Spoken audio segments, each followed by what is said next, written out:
గారు, కవ్వంపల్లి సత్యనారాయణ గారు, మేడ్పల్లి సత్యం గారు ఈ పత్రికా సమావేశంలో ఇండియా కూటమి ఉపరాష్ట్రపతి అభ్యర్థిగా జస్టిస్ సుదర్శన్ రెడ్డిని ప్రకటించడము తెలుగు ప్రజలకు ముఖ్యంగా తెలంగాణ ప్రజల యొక్క గౌరవ ప్రతిష్టలను పెంచింది. ఈరోజు దేశ రాజకీయాలలో ఒక పక్కన రాజ్యాంగాన్ని మార్చాలి, రిజర్వేషన్లను రద్దు చేయాలి, ఎన్నికల్లో నెగ్గాలి అంటే ఎన్నికల కమిషన్ను కూడా దుర్వినియోగపరిచి బ్రతికున్న ఓటర్లను చనిపోయినట్టుగా, లేని ఓటర్లను ఉన్నట్టుగా నమోదు చేసి ప్రజాస్వామ్య ప్రక్రియను అపహాస్యం చేస్తున్న ఎన్డీఏ ఒక పక్కన, మహాత్మా గాంధీ గారి స్ఫూర్తితో సాధించుకున్న ప్రజాస్వామ్యం శాంతియుతంగా ప్రపంచాన్నే జయించవచ్చు అని ఆదర్శంగా నిలబడిన మహాత్మా గాంధీ గారి స్ఫూర్తితో డాక్టర్ బాబాసాహెబ్ అంబేద్కర్ గారు అందించిన రాజ్యాంగాన్ని రక్షించడం,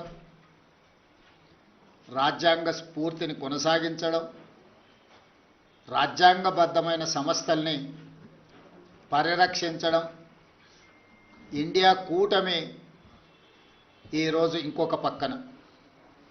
అందుకే రాజ్యాంగ వ్యతిరేకులైన, రాజ్యాంగాన్ని రద్దు చేయాలని కుట్రలు చేస్తున్న వాళ్లను ఈ ఉపరాష్ట్రపతి ఎన్నికల్లో ఓడించడానికి ఇండియా కూటమి రాజకీయ పార్టీలకు అతీతంగా, రాజకీయాలతో సంబంధం లేని ఒక వ్యవసాయ రైతు కుటుంబంలో జన్మించిన తెలంగాణ బిడ్డ, ఉస్మానియా యూనివర్సిటీ పట్టభద్రుడు, తెలంగాణ హైకోర్టు జడ్జిగా, ఇతర రాష్ట్రాలలో చీఫ్ జస్టిస్గా, సుప్రీంకోర్టు జస్టిస్గా సుదీర్ఘకాలం సేవలను అందించి రాజ్యాంగాన్ని పరిరక్షించడమే కాదు, రాజ్యాంగ నిపుణుడిగా పేరుగాంచిన జస్టిస్ సుదర్శన్ రెడ్డిని ఈరోజు అభ్యర్థిగా ప్రకటించడం మనందరికీ గర్వకారణము. ఈరోజు వారిని గెలిపించవలసిన బాధ్యత ప్రతి తెలుగువాడి మీద ఉన్నది. దేశ రాజకీయాలను ప్రభావితం చేయగలిగిన, దేశ ఆర్థిక వ్యవస్థను ప్రపంచంతో పోటీ పడే విధంగా తీర్చిదిద్దిన పివి నరసింహారావు గారి తర్వాత మళ్ళీ తెలంగాణ ప్రాంతానికి జస్టిస్ సుదర్శన్ రెడ్డిని ఇండియా కూటమి ఉపరాష్ట్రపతి అభ్యర్థిగా ప్రకటించడం మనందరికీ గర్వకారణము.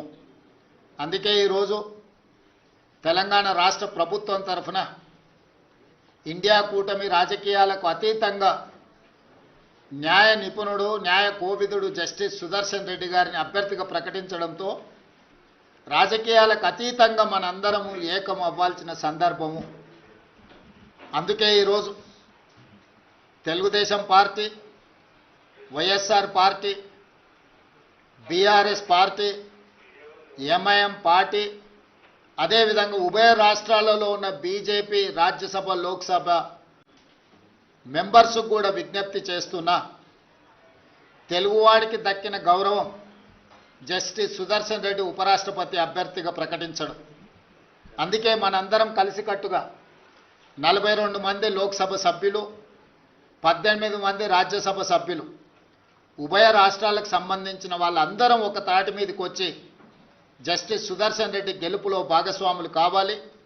జస్టిస్ సుదర్శన్ రెడ్డిని గెలిపించవలసిన బాధ్యత మన అందరి మీద ఉన్నది. కాబట్టి చంద్రబాబు నాయుడు గారిని, చంద్రశేఖరరావు గారిని, వైఎస్ జగన్మోహన్ రెడ్డి గారిని, జనసేన అధ్యక్షుడు పవన్ కళ్యాణ్ గారిని, ఎంఐఎం పార్టీ అధ్యక్షుడు అసదుద్దీన్ ఓవైసీ గారిని, అదేవిధంగా ఉభయ కమ్యూనిస్టు పార్టీలు ఈ రాష్ట్రాల నుంచి ప్రాతినిధ్యం లేకపోయినా ఇతర రాష్ట్రాలలో కమ్యూనిస్టు ప్రాతినిధ్యం ఉన్నది కాబట్టి ఆయా పార్టీలను కూడా తెలుగు వాళ్ళుగా మన వాళ్ళు సంప్రదించి మద్దతు కూడగట్టి జస్టిస్ సుదర్శన్ రెడ్డి గారి గెలుపు కోసం పని చేయాలి. జస్టిస్ సుదర్శన్ రెడ్డి గారి గెలవడము ఇప్పుడు అవసరం.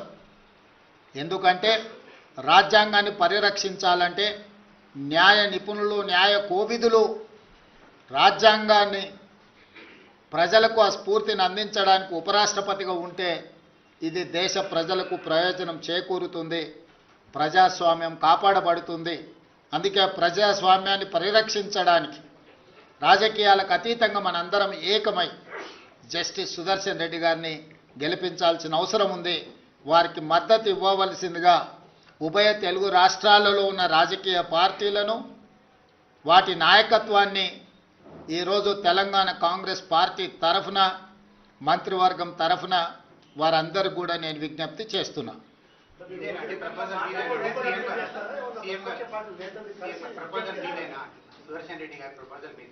ఇండియా కూటమి ప్రతిపాదన ఇది రాజకీయ పార్టీలకు అతీతంగా ఇండియా కూటమి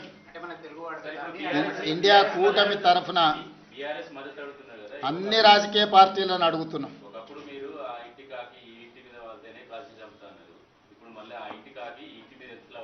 ఇది ఇండియా కూటమి. జస్టిస్ సుదర్శన్ రెడ్డి గారు కాంగ్రెస్ పార్టీ కాదు. అందుకే మీకు మొట్టమొదటి ఓపెనింగ్ రిమార్క్స్లోనే చెప్పిన జస్టిస్ సుదర్శన్ రెడ్డి కాంగ్రెస్ పార్టీ ప్రతినిధి కాదు, కాంగ్రెస్ పార్టీ సభ్యుడు కాదు, కాంగ్రెస్ పార్టీ ఒకటే ప్రతిపాదించిన అభ్యర్థి కాదు. ఇండియా కూటమి ప్రజాస్వామ్యాన్ని పరిరక్షించడానికి న్యాయ నిపుణుడు, న్యాయ కోవిదుడైన జస్టిస్ సుదర్శన్ రెడ్డిని ప్రతిపాదించారు. వారికి ఏ రాజకీయ పార్టీతో సంబంధం కానీ, అనుబంధం కానీ, సభ్యత్వం కానీ లేదు. పార్టీలకు అతీతంగా జస్టిస్ సుదర్శన్ రెడ్డి గారిని గెలిపించాల్సిన బాధ్యత ప్రతి తెలుగువాడి మీద ఉన్నది. అందుకే ఈరోజు తెలుగు భాషను ప్రాచీన భాషగా గుర్తించాలనుకున్నప్పుడు అందరం ఏకమైనం. అంతెందుకు 1991లో కాంగ్రెస్ పార్టీ పివి నరసింహారావు గారిని దేశ ప్రధానమంత్రిగా చేసి ఉప ఎన్నికలకు నంద్యాలలో పోటీ పడినప్పుడు ఆనాడు గంగుల ప్రతాప్ రెడ్డి గారు రాజీనామా చేసి పివి నరసింహారావు గారు నంద్యాల ఎంపీగా ప్రతిపాదించినప్పుడు పెద్దలు నందమూరి తారక రామారావు గారు ముందుకు వచ్చి ఒక తెలుగువాడి దేశ ప్రధానమంత్రి అవుతున్నాడు అంటే అది మనందరికీ గర్వకారణము. ఎన్నికల్లో తెలుగుదేశం పార్టీ ప్రధాన ప్రతిపక్షంగా పోటీ పెట్టడం లేదు, అందుకే పివి నరసింహారావు గారిని గెలిపించండి అని చెప్పి ఆ రోజు నందమూరి తారక రామారావు గారు ముందుకు వచ్చిండ్రు. సిద్ధాంతపరంగా వైరుధ్యం ఉన్న కాంగ్రెస్ తెలుగుదేశం ఆనాడు ఎన్టీ రామారావు గారు పివి నరసింహారావు గారికి సంపూర్ణమైన మద్దతును పలికి వారి గెలుపుకు పూర్తిగా సహకరించి రాజకీయ విజ్ఞతను ప్రదర్శించారు. ఈరోజు తెలుగు వాళ్ళందరూ కూడా ఎన్టీ రామారావు గారిని ఆదర్శంగా తీసుకొని రాజకీయ విజ్ఞతను ప్రదర్శించి ఒక తెలుగువాడు ఉపరాష్ట్రపతి అయ్యే అవకాశం వచ్చింది. ఈనాడు వారు ఉపరాష్ట్రపతిగా నెగ్గితే భవిష్యత్తులో వారు రాష్ట్రపతి అవ్వడానికి కూడా అవకాశం ఉంటుంది. మళ్ళీ నీలం సంజీవరెడ్డి తర్వాత పివి నరసింహారావు గారి తర్వాత తెలుగు రాష్ట్రాల నుంచి ఒక గొప్ప అవకాశం మన అందరికీ గౌరవం దక్కే అవకాశం ఉంది. అందుకే ఈరోజు మనందరం ఈ చర్చలు, మీరు అడిగే ప్రశ్నలు, చర్చలు ఇవన్నీ కాంగ్రెస్ పార్టీకి సంబంధించినవి. కాబట్టి ఈరోజు వివాదాలకు సంబంధించిన ప్రశ్నల కంటే విజ్ఞతతో కూడుకున్న విధానంతో మనందరం ముందుకు వెళ్ళాలి. మనందరం కూడా విజ్ఞత ప్రదర్శించాలి. మనందరం ఏకమై ప్రజాస్వామ్యాన్ని కాపాడుకోవాలి. ఈరోజు రాజ్యాంగాన్ని పరిరక్షించాలి అంటే రాజ్యాంగ నిపుణుడు, న్యాయ కోవిదుడు ఉపరాష్ట్రపతికి ఉంటే అందరికీ గౌరవంగా ఉంటుంది, ఈ దేశానికి అంతిమంగా మేలు జరుగుతుంది. కాబట్టి వివాదాస్పదమైన ప్రశ్నలు కానీ వివాదాస్పదమైన అంశాలకు ఈరోజు పత్రికా సమావేశంలో తావు లేదు.